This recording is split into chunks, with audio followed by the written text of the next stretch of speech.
প্রেত চক্র। এখানে ভয় ও ভূত দুটোই পাবে। নমস্কার, তোমরা যে যেখান থেকে শুনছো সকলকে একসাথে স্বাগত জানাচ্ছি প্রেত চক্রের আরও একটা নতুন এপিসোডে। আমি শুভ রয়েছি তোমাদের সাথে। বাংলাদেশ থেকেও অনেক শ্রোতারা আমাদের এই উপস্থাপনাটা শুনে থাকে, তাদেরকেও আমরা স্বাগত জানাচ্ছি। আজ প্রেত চক্রের 100 নম্বর এপিসোড। বলতে দ্বিধা নেই, এই এপিসোডটার জন্য আমি অনেক দিন ধরেই অপেক্ষা করেছিলাম। সেই 1 নম্বর এপিসোড থেকে 100 নম্বর এপিসোড পর্যন্ত এই যে পথ চলাটা, সেটা খুব একটা সহজ ছিল না। এটা সম্ভব হয়েছে শুধুমাত্র আমাদের প্রেত চক্রের বন্ধুদের জন্যই। তাই তোমাদেরকে আজ আমার মন থেকে অনেক অনেক ধন্যবাদ। এই 1 থেকে 100 নম্বর পর্যন্ত এপিসোড করতে গিয়ে আমি অনেক কিছুই শিখেছি, এখনও শিখছি, ভবিষ্যতে অনেক কিছু শিখবো, জানবো। আশা করছি তোমরা আমাদের পাশে থাকবে। আজ কিন্তু তোমাদের জন্য 4টি সত্যি ভৌতিক ঘটনা আছে। প্রথম ঘটনাটা বেশ ভয়ঙ্কর কিন্তু মর্মান্তিক ঘটনা। আর তোমাদের কাছে একটা অনুরোধ, তোমরা দ্বিতীয় ঘটনাটা একটু মন দিয়ে শুনবে। আশা করছি তোমাদের ভালো লাগবে। আর দুটো ঘটনা সম্পর্কে এখনই কিছু বলছি না, সেটা আস্তে আস্তে জানতে পারবে। আজকের ইন্ট্রোটা বেশ বড় হয়ে গেল, তাই আর কথা বাড়াবো না। স্টোরি সিলেকশনে পূজা, সাউন্ড গ্রাফিক্স এবং ঘটনা পাঠে আমি শুভ। চলো আজকের প্রথম ঘটনা দিয়ে আমাদের 100 নম্বর এপিসোডটা শুরু করা যাক।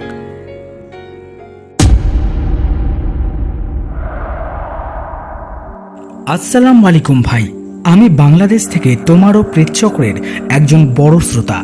ঘটনার খাতিরে তুমি আমার যে কোনো একটা নাম দিয়ে নিও।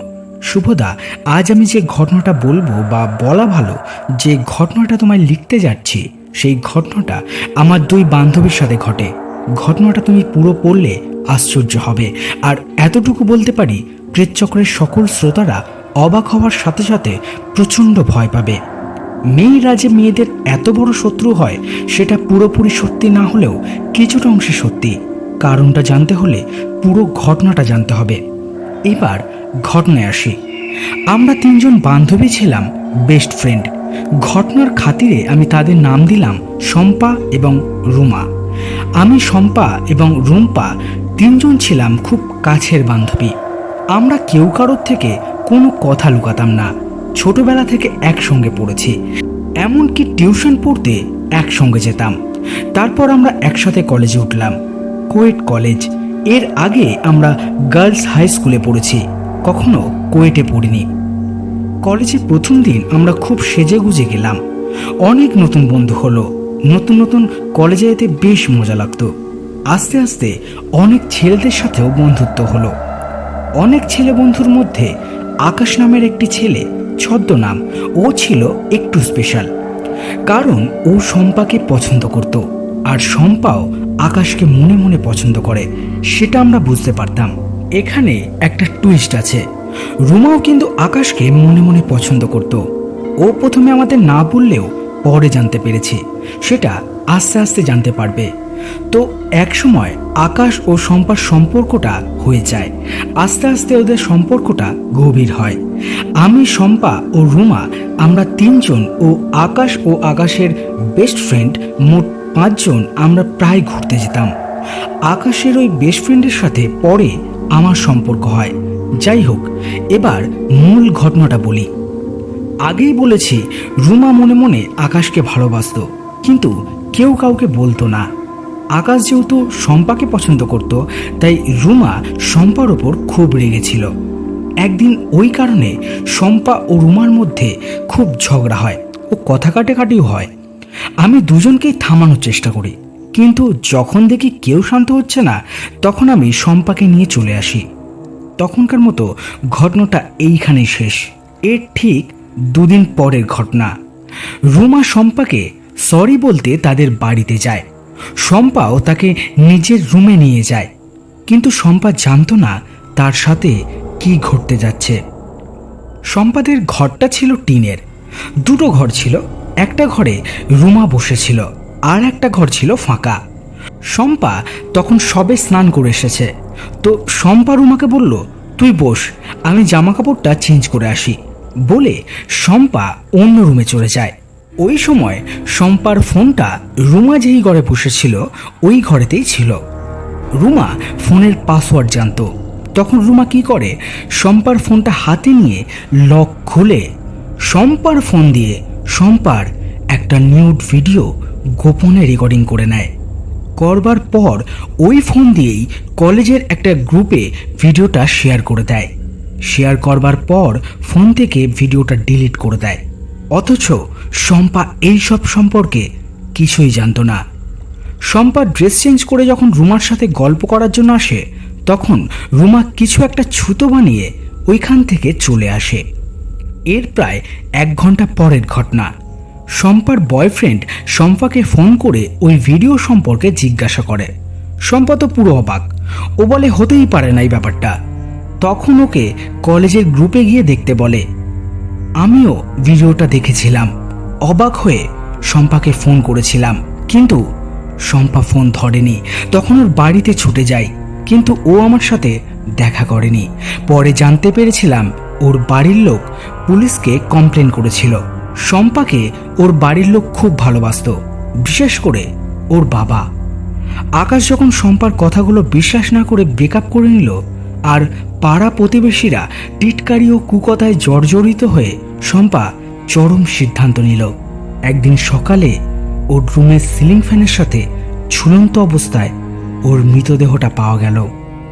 এরপর মৃতদেহ সৎকারের ব্যবস্থা করা হলো। পাশেই একটা কবরস্থানে মৃতদেহ দাফন করা হলো। ওই দিন আকাশকেও ওই জায়গায় দাঁড়িয়ে কাঁদতে দেখেছিলাম। হয়তো বুঝতে পেরেছিল যে শম্পা নির্দোষ। সময়ের সাথে সাথে সবকিছুই আস্তে আস্তে ঠিক হতে লাগলো, কিন্তু একটা মানুষ কিছুতেই এই ব্যাপারটা মেনে নিতে পারছিল না। সেটা হলো শম্পার বাবা। এই কষ্টের থেকেই শম্পার বাবা, আমি কাকু বলে ডাকতাম, উনি কালো জাদুর দিকে ঝুঁকে পড়ে। ওনার লক্ষ্য ছিল যে ওর মেয়ের সাথে এমন করেছে তাকে প্রাণে মেরে ফেলা। পরে খোঁজাখুঁজি করে উনি একটা কবিরাজের সন্ধান পান, যিনি টাকার বিনিময়ে কালো জাদুর সাহায্যে সব রকম খারাপ কাজ করতে প্রস্তুত। কাকু খুব তাড়াতাড়ি ওই কবিরাজের সাথে দেখা করেন।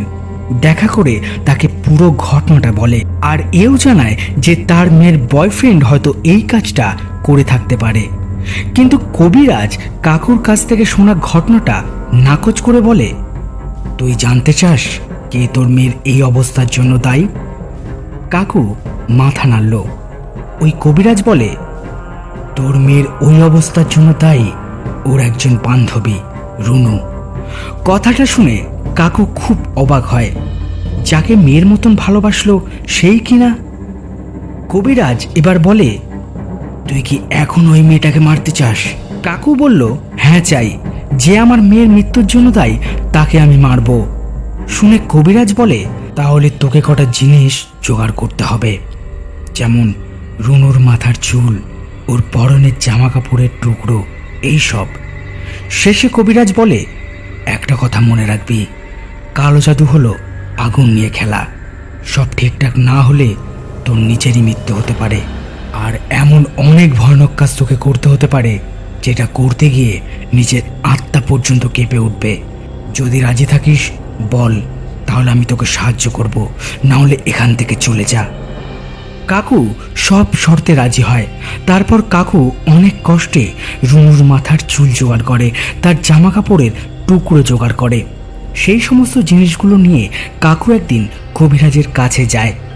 কাকু কবিরাজকে সব জিনিসগুলো দিয়ে দেয়, আর কবিরাজ কাকুকে ওই দিন রাত 10টা নাগাদ তার বাড়িতে আসতে বলে, আর বলে, আজ রাতেই তোর মেয়ের মৃত্যুর বদলা নিতে পারবি। কাকু বেশ খুশি মনে বাড়ি চলে যায়। ওই দিন রাত 10টা নাগাদ কাকু ওই কবিরাজের বাড়িতে গিয়ে হাজির হয়। যাওয়ার পর কবিরাজ কাকুকে তার সাধনা কক্ষে নিয়ে যায়, আর তার হাতে একটা ছোট কাপড়ে মোড়া তাবিজের মতো কিছু একটা দিয়ে দেয়, আর বলে, এটার মধ্যে রুনুর মাথার চুল, তার কাপড়ের টুকরো দেওয়া আছে, আর কিছু শিকড় এর ভেতরে দেওয়া আছে। তুই এটা নিয়ে তোর মেয়েকে যেই কবরস্থানে দাফন করেছিলিস সেখানে যা। তোর মেয়ের কবরটা খুঁড়ে লাশের মুখটা ফাঁক করে মুখের ভেতরে এটা দিয়ে সুতো দিয়ে সেলাই করে দিবি, তাহলেই তোর কাজ শেষ। 3 মাসের মধ্যেই তোর শত্রু তিলে তিলে শেষ হয়ে যাবে বলে কবিরাজ হাসতে থাকে। কাকু এই কথাগুলো শুনে আঁতকে ওঠে, কিন্তু এখান থেকে পিছিয়ে যাওয়ার আর কোনো রাস্তা নেই। তখন প্রতিশোধের নেশা এতটাই প্রবল, কাকু যে কোনো কাজ করতে রাজি ছিল। কাকু ছোট পুটলিটা নিয়ে কবরস্থানে গিয়ে তার মেয়ের কবর খুঁড়ে সেটাকে তার মুখের মধ্যে দিয়ে সূচ ও সুতো দিয়ে মুখটা সেলাই করে দেয়। তারপর কবরের মাটি আবার আগের মতন করে চাপা দিয়ে দেয়। এরপরে শম্পার সাথে নানান রকমের অলৌকিক ঘটনা ঘটতে থাকে। যেমন ও দেখতে খুব সুন্দর ছিল, কিন্তু আস্তে আস্তে ও শরীর শুকিয়ে আসতে থাকে। রাতে ঘুমায় না, পাগলের মতন বকতে থাকে। নিজের চেহারা আয়নায় দেখে শম্পা শম্পা বলে চেঁচিয়ে উঠত। অনেক ডাক্তার দেখানো হয়, কিন্তু কোনো ফল হয় না। শেষে একজন ভালো হুজুরকে দেখানো হয়। হুজুর শম্পাকে দেখে বলে, ও তো পাপী, ও জঘন্য একটা কাজ করেছে, তার শাস্তিও পাচ্ছে। কি করেছে হুজুরকে জিজ্ঞাসা করলে হুজুর শুরু থেকে শেষ পর্যন্ত সব ঘটনা বলে। তখন রুনুর বাড়ির লোক হুজুরকে বলে যে কোনোভাবে তাদের মেয়েকে বাঁচাতে। তখন হুজুর বলে, এটা কোনোভাবেই সম্ভব নয়, একে তো অনেক দেরি হয়ে গেছে। তারপর ওই কবিরাজ শম্পার করিম জিনকে রুনুর চুল আর জামার টুকরোর সাহায্যে রুনুর ওপরেই চালান করে দিয়েছে, তাই কোনোভাবেই আমি ওকে ঠিক করতে পারবো না। এই ঘটনার পর রুনু আর মাত্র 8 দিন বেঁচে ছিল। যখন ও মারা যায় তখন শরীরে মাংস বলতে কিছুই ছিল না, শুধু হাড় ছিল। আমার 2 প্রিয় বান্ধবী এখন আর বেঁচে নেই, কিন্তু ওদের কথা আমার মনে পড়ে। সব শেষে বলবো, কালো জাদু এই জিনিসটা একটা জঘন্যতম কাজ, এর থেকে বিরত থাকুন। আমি আমার নাম ঠিকানা কিছুই বললাম না, কারণটা বুঝতে পারছো। আর বলে রাখি, আকাশকে পুলিশ ধরে নিয়ে যায়, কিন্তু পরে আবার ছেড়ে দেয়। আর রুনু মারা যাওয়ার 1 বছরের মাথায় কাকু মারা যায়। আশা করছি এই ঘটনাটা তোমার ভালো লাগবে। যতটা পেরেছি সাজিয়ে লিখেছি, বাকিটা তুমি সাজিয়ে নিও। অনেক ভালো থাকো, প্রেতচক্রকে এগিয়ে নিয়ে যাও।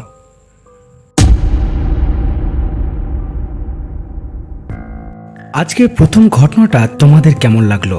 100 নম্বর এপিসোডটা কিন্তু বেশ জমজমাট হয়ে উঠেছে, কারণ আজ প্রথমেই আমরা একটা বেশ ভয়ঙ্কর ঘটনা শুনে নিলাম।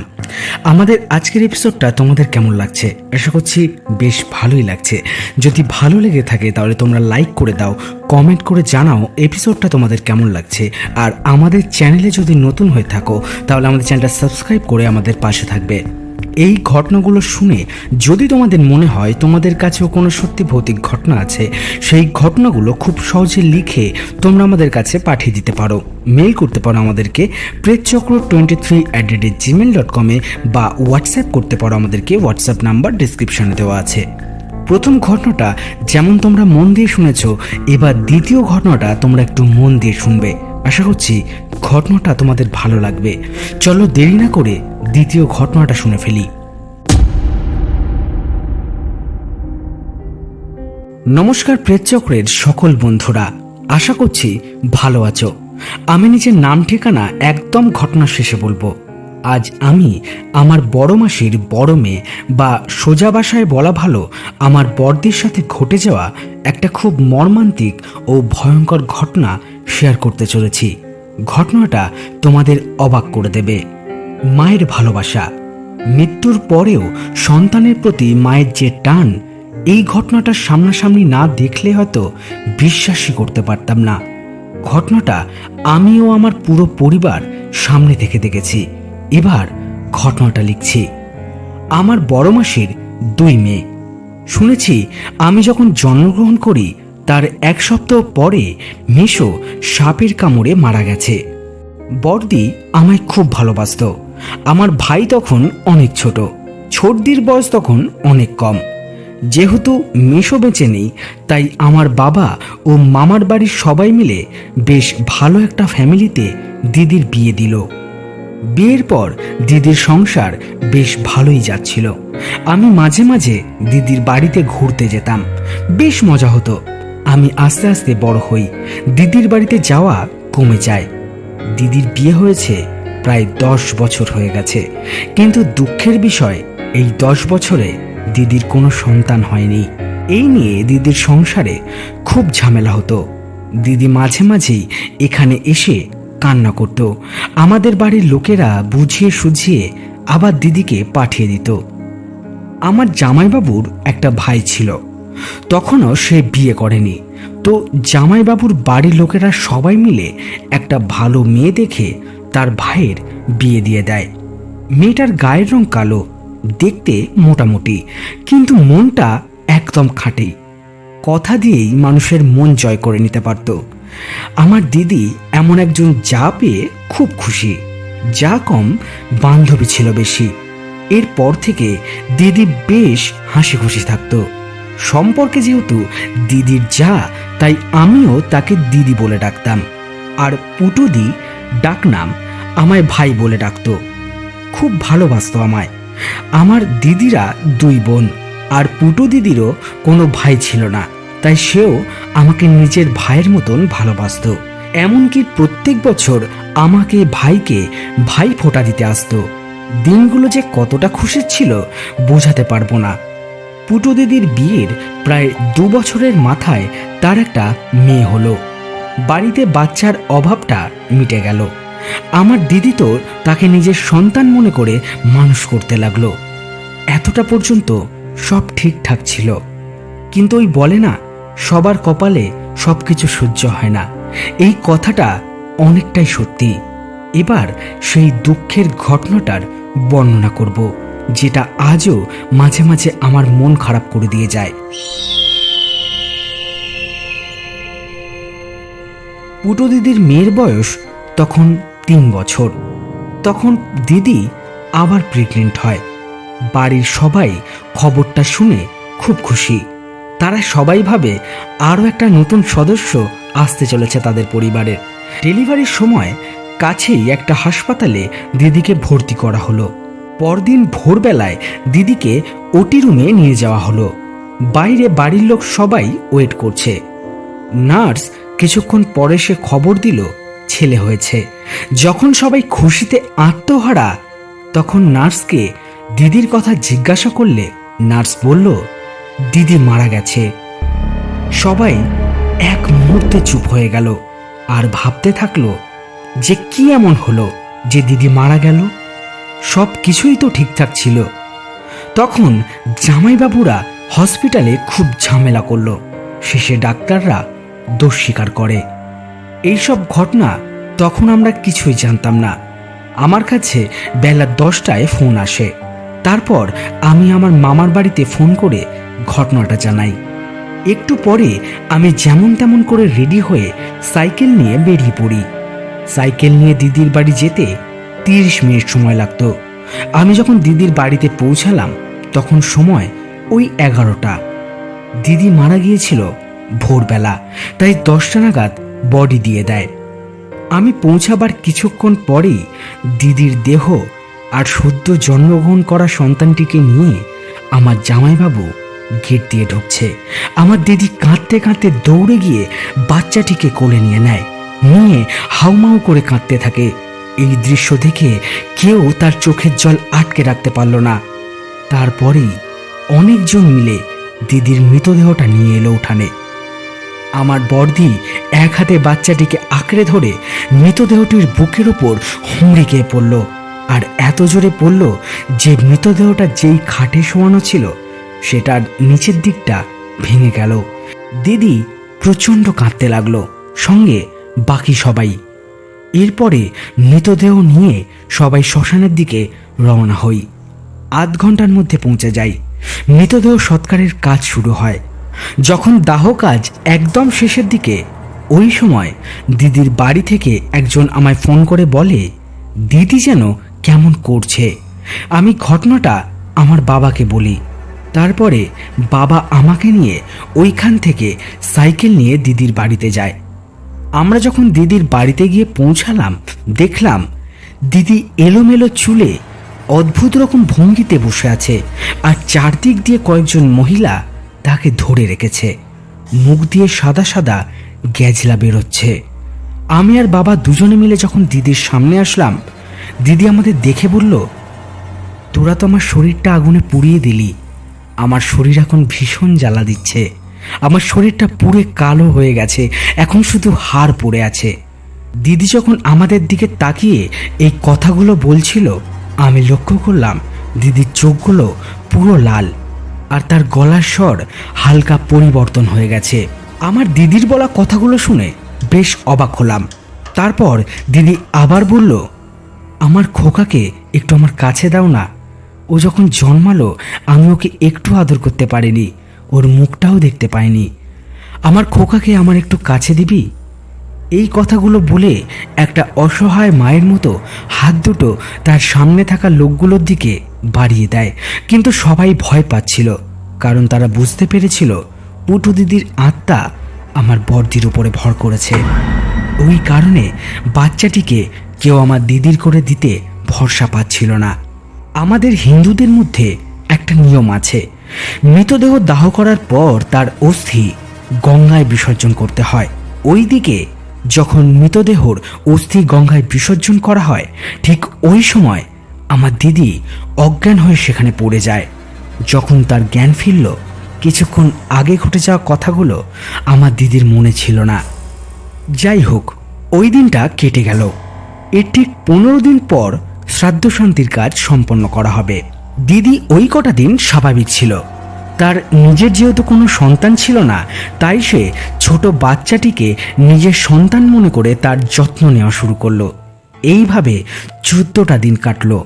15 দিনের মাথায় শ্রাদ্ধ শান্তির কাজ। যেদিন শ্রাদ্ধ শান্তির কাজ হবে ওই দিন আমার বাড়ির সবাই ও মামার বাড়ির সবাই দিদির বাড়িতে যায়। যখন শ্রাদ্ধ শান্তির কাজ চলছে ওই সময় দিদির আচরণে কিছুটা পরিবর্তন লক্ষ্য করা যায়। শ্রাদ্ধের কাজে একটা সময় ব্রাহ্মণ আতপ চাল, কালো তিল, মধু, কলা ও নানান রকম জিনিস দিয়ে একটা পিণ্ড বানায়। ওই পিণ্ডটা হচ্ছে মৃতদেহর আত্মার শান্তির উদ্দেশ্যে দেওয়া ভোগ। এখন তোমাদের কাছে আমার একটা প্রশ্ন, তোমরা অনেকেই পিণ্ডদানের কথা শুনেছ, কিন্তু কখনো কোনো জীবিত মানুষকে ওই পিণ্ড খেতে দেখেছ? তাহলে এবার ঘটনাটা শোনো।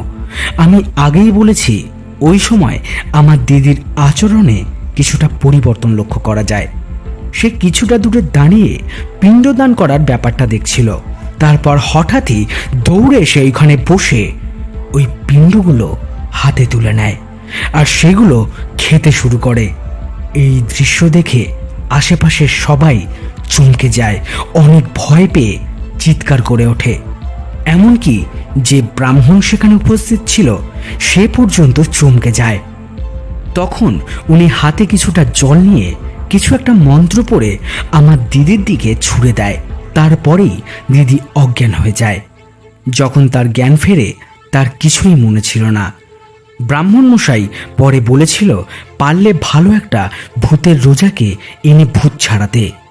ওই ব্রাহ্মণের কথা মতো অনেক চেষ্টা করা হয়েছিল, কিন্তু কিছুতেই কোনো কাজ হচ্ছিল না। শেষে একটা ঠাকুর বাড়িতে গিয়ে দিদিকে সুস্থ করা হয়। ওই যে ঠাকুর বাড়িতে দিদিকে নিয়ে যাওয়া হয়েছিল সেখানে জিজ্ঞাসা করলে উনি বলেছিলেন যখন মৃতদেহের বুকের ওপরে দিদি হুমড়ি খেয়ে পড়ে কাঁদতে শুরু করেছিল ওই সময় মৃতদেহ যেই খাটে শোয়ানো ছিল ওই খাটটা ভেঙে যায়, আর দিদির মাথাটা ওই সময় মৃতদেহর বুকের ওপরে ছিল। তখনই ওই আত্মা দিদির উপরে ভর করে, কিন্তু কাউকে বুঝতে দেয়নি। ওই আত্মা শুধু তার সন্তানকে দেখতে চাইতো আর তাকে কাছ থেকে আদর করতে চাইতো। যখন তার মৃত্যু হয় সে তার সন্তানের মুখটাও দেখতে পায়নি, তাই এই আকুলতা। উনি আরও বলে যে একজন মা মৃত্যুর পরেও সন্তানকে কতটা ভালোবাসতে পারে এটা তার প্রমাণ। জানি না ঘটনাটা তোমাদের কেমন লাগবে, আমার মনে হলো তাই দিলাম। আমার বড়দির বিয়ের প্রায় 16 বছর পর একটা ছেলে হয়, কিন্তু সে আমার পুটু দিদির 2 সন্তানকে তার নিজের সন্তানের মতোই ভালোবাসে। এখন আর দিদিদের সাথে কথা হয় না, পারিবারিক কিছু ঝামেলার কারণে। দেখা হলে অনেক সময় দুজনেই মুখ ফিরিয়ে চলে যায়, কিন্তু কিছু স্মৃতি থাকে যেগুলো কখনো ভুলে যাওয়া যায় না। তার মধ্যে এই ঘটনাটাও একটা স্মৃতি। ঘটনাটা এইখানে শেষ করলাম, আর বেশি বড় করলাম না। নমস্কার। দ্বিতীয় ঘটনাটা তোমাদের কেমন লাগলো? এখন তোমাদের মধ্যে কেউ যদি কখনো আমাকে জিজ্ঞাসা করো, শুভদা তুমি কি ভূত বিশ্বাস করো, আমি একবারও না ভেবে উত্তর দেব, হ্যাঁ আমি বিশ্বাস করি। কারণ হলো এই ঘটনাটা যে লিখেছে সে তার নাম ঠিকানা শেষে বলবে বলেছিল। এই ঘটনাটার লেখক যে কিনা আমি বলে নিজেকে সম্বোধন করেছে, সে আর কেউ নয়, সে হচ্ছে আমি নিজে, অর্থাৎ তোমাদের শুভদা। এই ঘটনাটা আমার চোখের সামনে ঘটেছে আমার দিদির সাথে। এখনো ঘটনাগুলো মনে করলে মন খারাপ হয়, কষ্ট লাগে। ভেবেছিলাম ঘটনাটা তোমাদের সাথে শেয়ার করব না, কারণ যদি তোমরা ভাবো যে আমি আমার চ্যানেলের স্বার্থে এই ঘটনাটা তোমাদের সাথে শেয়ার করছি এই কারণে, কিন্তু তোমরা বিশ্বাস করো এই রকম কোনো উদ্দেশ্য আমার কখনোই ছিল না। এই রকম ব্যাপার নিয়ে মজা করা আমার পছন্দ নয়। তোমরা কে কে ঘটনাটা বিশ্বাস করলে সেটা আমাকে কমেন্ট করে জানিও। আশা করি আজকের 100 নম্বর এপিসোডটা তোমাদের বেশ ভালোই লাগছে। এখনো পরপর দুটো ঘটনা রয়েছে, চলো সেই দুটো ঘটনা এবার পরপর আমরা শুনে নেব, তারপর শেষের ইন্ট্রো আসবো।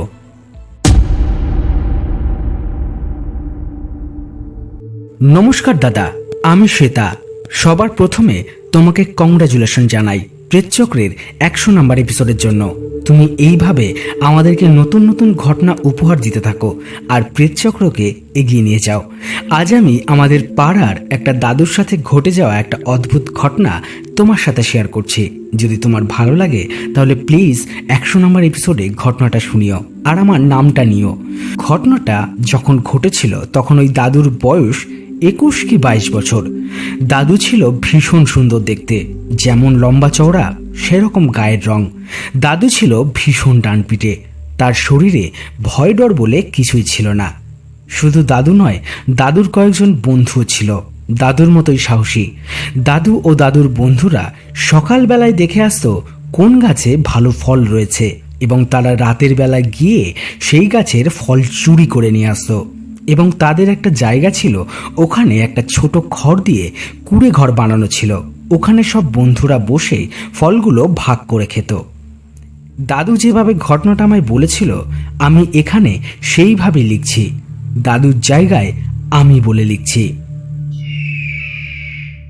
এই রকম একদিন গরমকালের সময়, তখন কারেন্ট ছিল না, প্রচণ্ড গরম পড়েছে, তাই আমি রাতের বেলা তাড়াতাড়ি করে খাওয়া দাওয়া সেরে 11টা সাড়ে 11টার দিকে আমাদের যে কুড়ে ঘরটা করা ছিল সেখানে গিয়ে বসে আছি এবং আস্তে আস্তে দেখি সব বন্ধুরা এসে গেছে।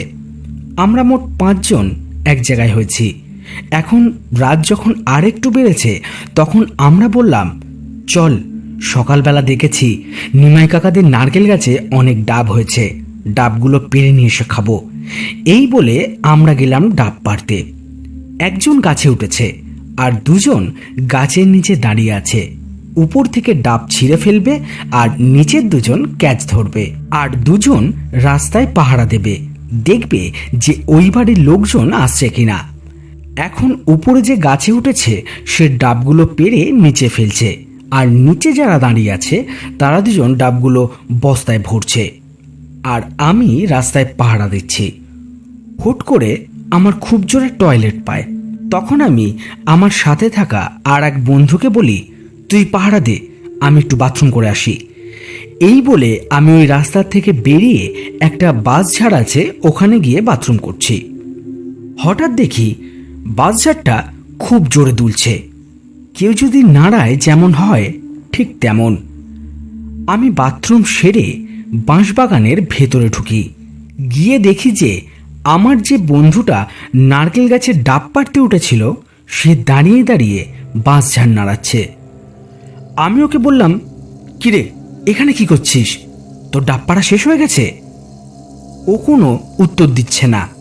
আমি গিয়ে ওর ঘাড়ে একটা হাত রাখলাম আর সঙ্গে সঙ্গে ও এত জোরে একটা ধাক্কা দিল আমি 10 হাত দূরে গিয়ে পড়লাম। ওর ধাক্কায় আমি এমনভাবে পড়েছি আমার শ্বাস আটকে গেছে, আমি নিঃশ্বাস নিতে পারছি না, কষ্ট হচ্ছে। তখন ওর উপর আমার প্রচণ্ড রাগ হলো। আমার ভয় হচ্ছে যে ও তো এরকম কোনোদিন আমার সাথে ব্যবহার করে না, তাহলে এই রকম কেন করছে। আমি ভয়ে ভয়ে তাও কষ্ট করে উঠে দাঁড়ালাম এবং সোজা দৌড়ে রাস্তার দিকে চলে গেলাম। দেখি আমার বন্ধু দাঁড়িয়ে আছে। আমি গিয়ে ওকে বললাম, দেখ বাদল ওখানে বাঁশঝাড় নাড়াচ্ছে। আমি ওকে ডাকতে গেলাম আর ও আমাকে ধাক্কা দিয়ে ফেলে দিল। ও তখন বলল, কোথায় বাদল? আমি বললাম, ওই তো বাঁশঝাড়ের কাছে। এবার আমি আর আমার আরেকজন বন্ধু দুজনে মিলে বাঁশঝাড়ের কাছে গেলাম এবং গিয়ে বাদলকে খুঁজছি, কিন্তু কোথাও দেখতে পেলাম না। তখন আমরা অবাক হয়ে গেলাম এবং ওখান থেকে তাড়াতাড়ি করে দুজন বেরিয়ে আসলাম এবং নারকেল গাছের কাছে গেলাম। দেখলাম ওরা তিনজন কেউই নেই।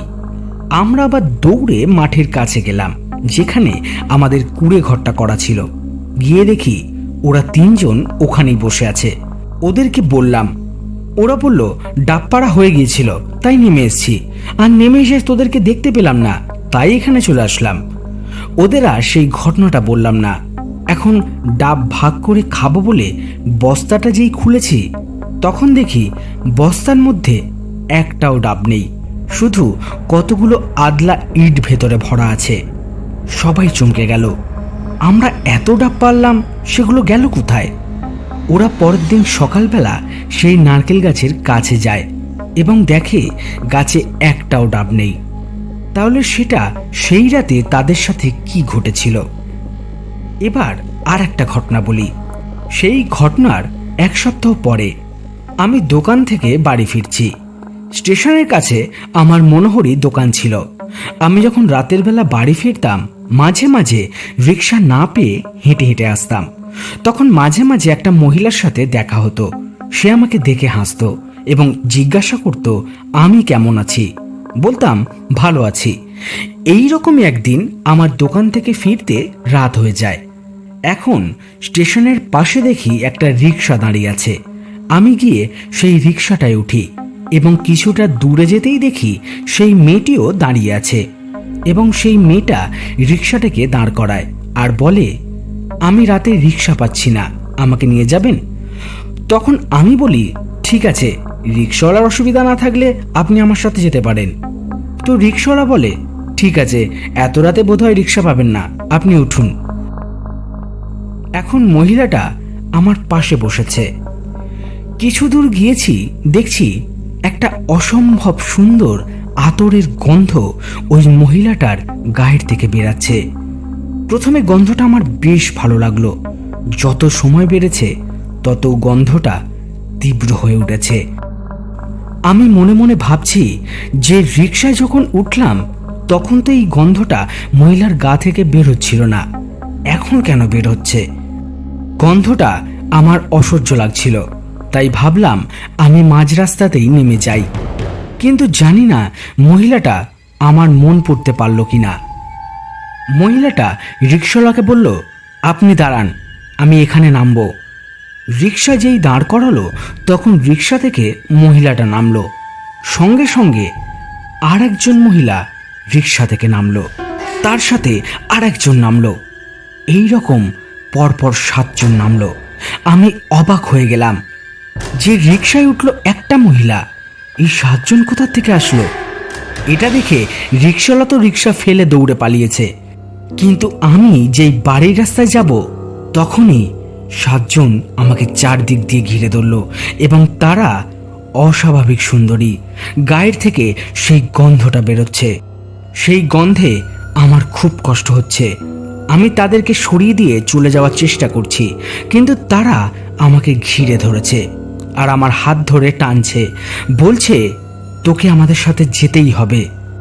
রোজ আমি একা থাকি তাই তোকে নিয়ে যেতে পারি না, আজ আমার সাথে 7 জন এসেছে, তোমায় আজ নিয়ে যাবই বলে তারা আমাকে টানা হেজরা করতে থাকে। আমি তখন মহিলা ভেবে আর রেয়াত করি না। আমি তাদের দিকে কিল ঘুষে চালাই, কিন্তু কোনো আঘাতই তাদের গায়ে লাগছে না। এক পর্যায়ে তারা আমার মুখ চেপে ধরে এবং আমাকে নিয়ে যাবে বলে পাজা করে ধরেছে আর আমার নাকে যেন কি একটা গন্ধ এসে লাগলো। আমি জ্ঞান হারাবো এমন অবস্থায় আমি একটা ঘোড়ার আওয়াজ পাই মনে হচ্ছে কেউ যেন ঘোড়ায় চেপে আসছে। এমন অবস্থায় ওই 7 জন মহিলা আমাকে ফেলে রেখে নিমেষেই উধাও হয়ে যায়। আমার আর ওঠার মতন ক্ষমতা ছিল না, আমি ওইখানেই শুয়েছিলাম। যখন ভোর হয় তখন আমার জ্ঞান ফেরে। আমি নিজে নিজেই উঠে রাস্তার ধারে থাকা একটা কল থেকে জল চেপে খাই এবং চোখে মুখে জল দিই এবং আস্তে আস্তে বাড়ি যাই। বাড়ি গিয়ে মাকে সব কথা খুলে বলি। মা আমাকে সেই দিন সকালেই ওঝার কাছে নিয়ে যায়।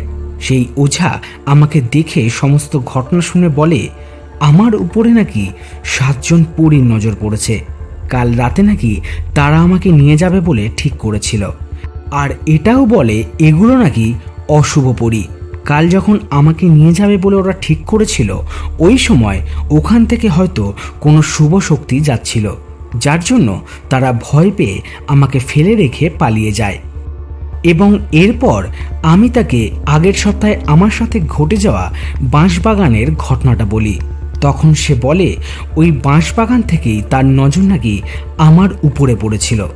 তিনি আমাকে অনেকক্ষণ ধরে ঝাড়ফুঁক করে এবং কয়েকদিন আমাকে বাড়ির থেকে বেরাতে নিষেধ করে এবং নানান রকমের তাবিজ কবজ দিয়ে সেই পরীর নজর কাটায়। এই ছিল আমার ওই দাদুর মুখ থেকে শোনা একটা ঘটনা। যদি ভালো লাগে 100 নম্বর এপিসোডে শেয়ার করো। নমস্কার।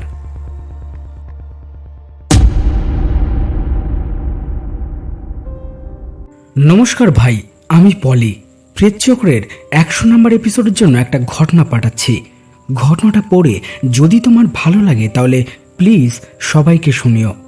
আমার বাড়ি অশোকনগর। আমার মামার বাড়ি ছিল পলতা। 3 বছর হয়ে গেছে মামা মারা গেছে। তাই আজ মামার মুখ থেকে শোনা একটা ঘটনা, যেটা কিনা মামার সাথেই ঘটেছিল ছোটবেলায়, সেই ঘটনাটা তোমার সাথে শেয়ার করছি। ঘটনাটা আজ থেকে 65 বছর আগের। ঘটনাটা যখন ঘটেছিল তখন মামার বয়স 6 কি 7 বছর। তো মামা রোজ বিকালবেলায় খেলতে যেত পাশের পাড়ার একটা মাঠে। শুধু মামা একাই যেত না, তার সঙ্গে তার সমবয়সী বাচ্চারা এবং তার থেকে অনেক বড় বড় ছেলেরাও যেত। মামা ছোটবেলা থেকেই একটু বড়দের সাথে মিশতে ভালোবাসতো, তাই সে সব সময় তার থেকে একটু বড় বয়স তাদের সাথে খেলাধুলা করতে যেত।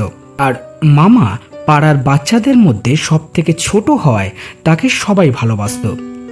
ওই মাঠের থেকে কিছুটা দূরে একটা বড় বাড়ি ছিল। বাড়িটা ছিল পাড়ার মহাজনদের। তাদের অবস্থা খুব ভালো থাকায় তারা প্রত্যেক শনিবার সন্ধ্যাবেলা বড় ঠাকুরের পুজো দিত এবং প্রসাদ সারা পাড়ায় বিলি করত। এই কথাটা মামারা এবং তাদের সঙ্গে যারা খেলতে আসতো সবাই জানতো। তারা প্রত্যেক শনিবার সন্ধ্যাবেলা খেলা সেরে ওই পুজো বাড়িটাতে যেত এবং ওখানে প্রসাদ, সিন্নি এবং নানান ধরনের ফল খেয়ে বাড়ি আসতো। কথাটা পাড়ার সবাই জানতো, এমনকি আমার দিদাও জানতো যে মামা শনিবার করে খেলা শেষে ওই বড় দাদাদের সাথে মহাজনদের বাড়ি থেকে প্রসাদ খেয়ে বাড়ি আসে। এই প্রসাদ খাওয়াটা ছিল তাদের কাছে একটা নেশার মতন। এইরকম একদিন মামা বিকালবেলায় ঘুমিয়ে পড়ায় তার পাড়ার সব বাচ্চারা এবং বড়রা খেলতে চলে গিয়েছে মামাকে না নিয়ে। তো সন্ধ্যার আগে দিদা মামাকে ডাকে। মামার ডাকনাম ছিল দিনু। তো দিদা বলছে, দিনু কিরে তুই উঠবি না? সবাই তো চলে গেল মাঠে খেলতে, আজ তো শনিবার, প্রসাদ খেতে যাবি না? তো মামা বলছে, হ্যাঁ যাবো তো। কিন্তু দিদা বলছে, তুই কার সাথে যাবি? সবাই তো চলে গিয়েছে। মামা বলছে, আমি একাই চলে যাব।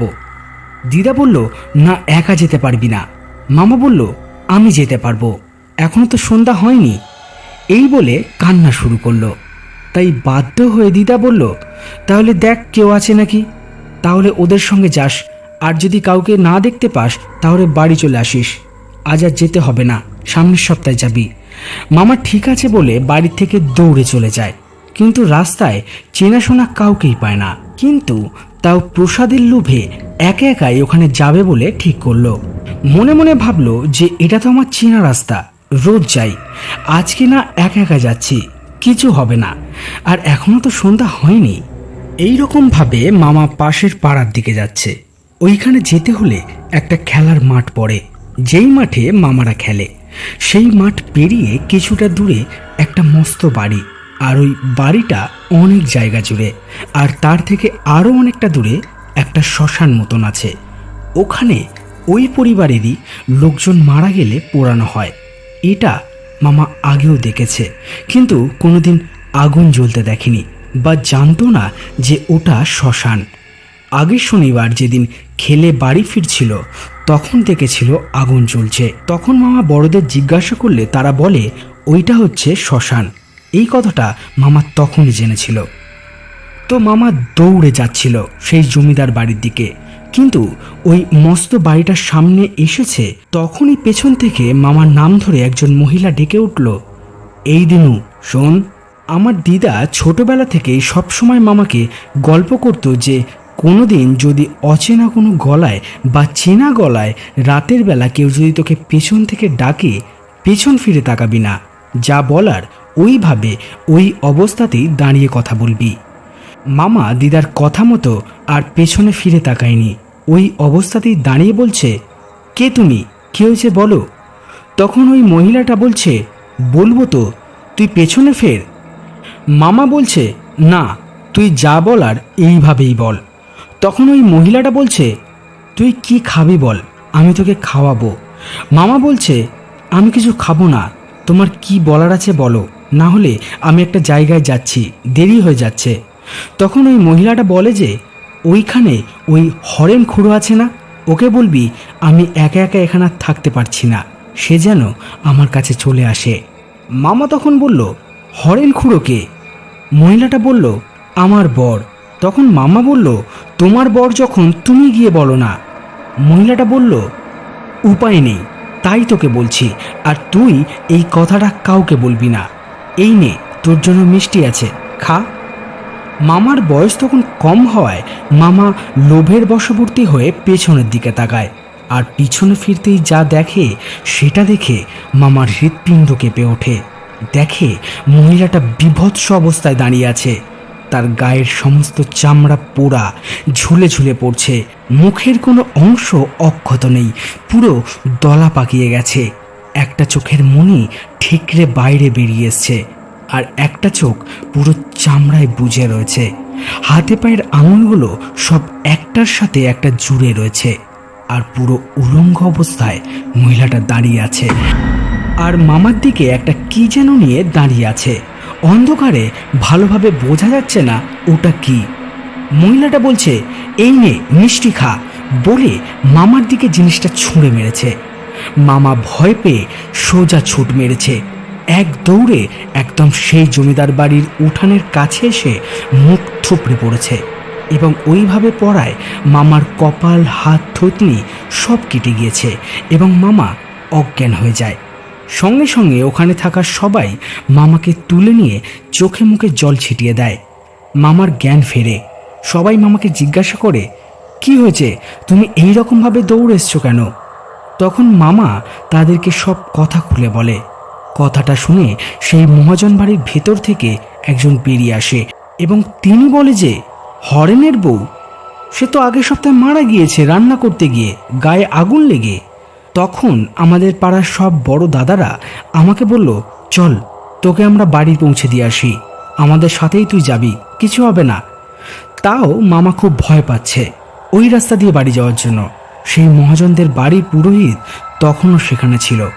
তখন তিনি মামার এই অবস্থা দেখে ঠাকুরের পায়ের ফুল মামার হাতে দিয়ে বলে, এইটা নিয়ে যাও, কিছু হবে না। এর মধ্যে মামা অনেকক্ষণ বাড়িতে আসছে না দেখে দিদা খুঁজতে খুঁজতে সেই মহাজন বাড়িতে উপস্থিত হয়, এবং সেখানে মামার এই অবস্থা দেখে ভয় পেয়ে যায়। সে জিজ্ঞাসা করে মামার শরীরের এই অবস্থা কি করে হয়েছে। তখন ওখানে উপস্থিত থাকা সবাই সব কথা ওরা দিদাকে খুলে বলে। মামা তখন দিদাকে এই কথাটাও বলে যে ওই মহিলাটা মামাকে অনেক মিষ্টি খেতে দিয়েছিল, কিন্তু মামা সেটা নিয়ে আসেনি, ওখানে ফেলে রেখে এসছে। তখন দিদা মহাজনদেরকে ধন্যবাদ জানিয়ে মামাকে নিয়ে ওখান থেকে বেরিয়ে আসে। শুধু দিদা আর মামা নয়, ওই পাড়ার সমস্ত ছেলেরা যারা ওই বাড়িতে উপস্থিত ছিল সবাই একসাথে দিদা ও মামার সাথে বাড়ির দিকে রওনা দেয়। তখন মামা দিদাকে সেই জায়গাটা দেখায়, যে জায়গাটা মামার সাথে এই ঘটনাটা ঘটেছিল। তখন মামা দেখায় যে এই জায়গাটাতে ওই মহিলা মামাকে মিষ্টি ছুঁড়ে দিয়েছিল। তাদের মধ্যে একজনের কাছে টর্চ ছিল। সে টর্চের আলো জ্বালিয়ে দেখবার চেষ্টা করে যে এখানে সত্যি কি কোনো ঘটনা ঘটেছিল না মামার মনের ভুল। তখন টর্চের আলোয় পুরো স্পষ্ট দেখা যায় ওই জায়গাটা যেখানে মামা বলছে ওই মহিলাটা মিষ্টি ছুঁড়ে মেরেছে, সেখানে কিছুটা পোড়া মাংস ছড়িয়ে রয়েছে। এটা দেখে কারোরই বুঝতে অসুবিধা হলো না যে সত্যি তখন মামার সাথে কি ঘটেছিল। মামা বুদ্ধি করে তখন লোভে পড়ে মিষ্টিগুলো খেতে যায়নি, ভাগ্যিস সে দৌড়ে পালিয়ে এসেছিল। মামা খুব ভয় পেয়েছে। এটা দেখে দিদা তার পরের দিনই মামাকে নিয়ে এক বুড়িমার কাছে যায়। ওই বুড়িমা মামাকে 3 পুকুরের জল 3 ধাতুর জল দিয়ে 3 রাস্তার মাথায় মঙ্গলবার দিন স্নান করায় আর একটা মাদুলি দেয়। এই ঘটনার পর আর কোনোদিন দিদা মামাকে একা একা আর ওই দিকে যেতে দেয়নি। এই ছিল আমার মামার সাথে ঘটে যাওয়া ঘটনা। প্রেতচক্রের জন্য অনেক ভালোবাসা, শুভেচ্ছা ও শুভকামনা। এইভাবে যেন দেখতে দেখতে প্রেতচক্র 1000 এপিসোড দেখতে পাই। তাহলে কেমন লাগলো আজকে আমাদের 100 নম্বর স্পেশাল এপিসোডটা? এই দিনটার অপেক্ষা আমি অনেক দিন ধরেই করেছি। ভাবতে পারিনি যে প্রেতচক্রকে 1 নম্বর এপিসোড থেকে ওকে আমি 100 নম্বর এপিসোড পর্যন্ত নিয়ে যেতে পারবো। সবটাই সম্ভব হয়েছে তোমাদের জন্য। তোমরা আমাদেরকে সাহস জুগিয়েছো এবং নতুন নতুন এপিসোড নিয়ে আসার জন্য অনুপ্রেরণা জাগিয়েছো। আগামী দিনগুলোতেও আমি আশা করব তোমরা এইভাবেই আমাদেরকে সহযোগিতা করবে। আজকের এপিসোডটা করতে অনেক কষ্ট হয়েছে, অনেক পরিশ্রম লেগেছে এবং অনেক সময় লেগেছে। তাই তোমাদের কাছে একটা রিকোয়েস্ট, তোমরা প্লিজ যারা ঘটনাগুলো শুনছো এপিসোডটাকে শেয়ার করে দাও বন্ধু বান্ধব আত্মীয় স্বজনদের সবার কাছে। যদি ভালো লেগে থাকে তাহলে প্লিজ একটা লাইক কমেন্ট করে আমাদের পাশে থেকো। আর তোমাদের কাছেও যদি এই রকম ইউনিক ভৌতিক ভয়ঙ্কর ঘটনা থাকে তাহলে ঘটনাগুলো লিখে মেল করে আমাদের পাঠিয়ে দাও। কিভাবে পাঠাবে আর একবার মনে করিয়ে দিই, pretchakro23@gmail.com অথবা হোয়াটসঅ্যাপ করতে পারো আমাদেরকে। হোয়াটসঅ্যাপ নাম্বার ডিসক্রিপশন বক্সে দেওয়া আছে। আর মনে রাখবে, প্রেতচক্র কোনো কাল্পনিক বা অলৌকিক ঘটনাকে সমর্থন করে না। প্রেতচক্র কোনো ঘটনাকে যাচাই করে না। প্রেতচক্রের কাজ শুধুমাত্র তোমাদের এন্টারটেইন করা। তাই আশা করব তোমরা ঘটনাগুলো শোনার আনন্দেই ঘটনাগুলো শুনবে। আজকের এপিসোড এইখানে শেষ করছি। দেখা হচ্ছে সোমবার নতুন কিছু ঘটনার সাথে, ঠিক বিকেল 6:30টার সময়। নমস্কার।